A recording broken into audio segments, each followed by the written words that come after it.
race for the White House, Donald Trump continues to fall in the polls, but he's hoping to bring Hillary Clinton down with him. The latest poll numbers have Trump down by nearly 4 points nationwide. That's after the sexual assault allegations, leaked tapes, and second presidential debate. But he's hoping to take Clinton down with him. At a rally yesterday, Trump denied that he assaulted and touched women without consent. He also suggested Hillary Clinton may have been under the influence at the last debate and wants her to take a drug test before Wednesday night's final debate. The race for the White House is our topic this half hour. As always, we like to hear from you on our Fox 26 Facebook page and on Twitter. Just use the hashtag Fox26Roundup. Joining us live in the newsroom is our panel led by our senior legal analyst, Chris Tritico. We have Democratic media consultant, Mustafa Tamiz, and Republican strategist and public policy analyst, Jackie Valley. Craziest election. It takes another turn again. It's the craziest election I've ever seen, and I hope for the good of our country we never have to go through an election like this again.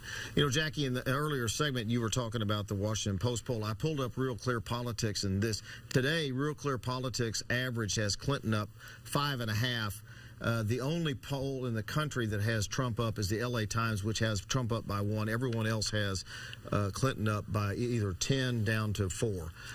And so this has been a bad 3 weeks for Donald Trump.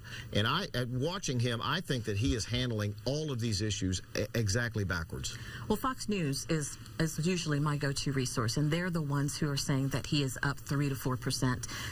The Washington Post is what I quoted earlier. That's what Fox News quoted.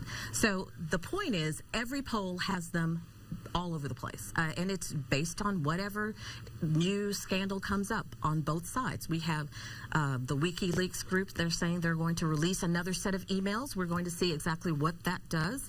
As far as the way Donald Trump handles these scandals that are coming out against him, again, Washington Post has said 65% of the voters could care less about what these scandals are saying about him, and it has not swayed them or has an impact on how they're going to vote. That same Washington Post poll said that over 60% of the public didn't care about Bill Clinton, and also over 60% of the public didn't care how Hillary Clinton handled Bill Clinton's problems. And so, back to my point, Donald Trump is handling this wrong. Shouldn't he change the topic? He won't. I mean, look, I grew up in New York watching Donald Trump, and Donald Trump saying the same things that he was saying 30 years ago on the Howard Stern show. His language, the way he talks about women, the way he talks about all groups has not been that different. He has been one thing and one thing only since I've known him. It's consistent. And so there's been a big sense that once he runs in the general election that somehow he will pivot and he'll be a different man. He's 70 years old. He's not going to change. This is the guy. And so this notion that he should hold his tongue and speak differently, that's what made him popular. He speaks his mind and he's off the cuff. I remember recently when Howard Dean, after the debates, because he was kind of doing this on the with his microphone, said that maybe he's got some kind of a cocaine problem, and there was this great uproar, and people were offended that how could former Governor Howard Dean make such an assertion. And here goes Donald Trump this morning saying that Hillary Clinton should take a drug test. So Donald Trump seems to pass all norms in terms of what he can say about other people, but he's so thin-skinned that if anybody makes the remotest allegation about him, most of it true, and he seems to jump all over them. All right, so what about that? I mean, Howard Dean says that everybody jumps on. He had to apologize, and now here's Donald Trump saying, hey, I want Hillary Clinton to take a drug test. I think she's on drugs. You're going to see a lot of people attacking Donald Trump based on the comments that he makes, because he's not the typical politician, and especially when he's campaigning against someone like Hillary Clinton, who is, that's all she is, that's all she has been. And to the contrary of the image that he just portrayed to Donald Trump, the one thing about Hillary Clinton that we've seen through these WikiLeaks is she says one thing in emails, and then she comes out, and when she's campaigning, she says another. In her speeches, she said that we are supposed to stay out of personality. We're supposed to stay out of the personal life. Yet you see both her and her camp attacking Donald Trump's personality. You see the camp talking about these scandals in his personal life. And that's contrary to what she's been saying to a lot of these Wall Street supporters who've been paying her lots of money to have access to the government. All right, let's go to Sally. She's monitoring our social media. Okay, let's head over to Twitter right now. Good morning to all of our viewers who are up and tweeting with us. Thanks to you. Arnetta says this is the worst classless race for the White House. No she kidding. ends ends her thought right there. Brent, good morning to you. He says you can get whatever poll numbers you want by looking at the poll of your choice. Very good. And Joe says, by polls too close to call, but not sure Trump has the campaign mechanism to win.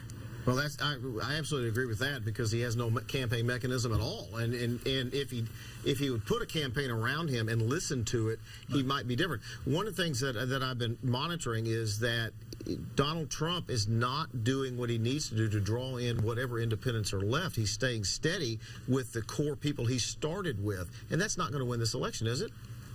I mean, for Donald Trump, 1 minute left. Yeah, for Donald Trump, this is fun. He enjoys being at a rally. He enjoys making fun of people. He enjoys demeaning women. This is what he likes to do.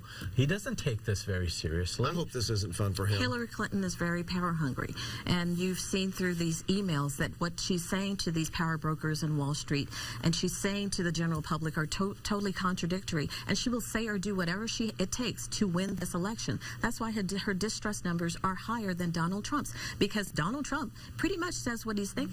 Hillary Clinton will lie to your face and say anything to get elected. But his numbers aren't any higher than hers. No, his numbers aren't any higher. He's likely not to be our president. But the places that he's taken us, like now you have a presidential candidate that when he's on television, we all have to mute our television because we don't want our kids to hear what he's saying. Right, And I do hope that this is not the precedent of how campaigns are going to be run in the future. I hope this is not going to. We're going to leave it right there. We'll be back next week, wrapping up the hottest stories of the week. All right, more election news, of course. We'll see y'all then.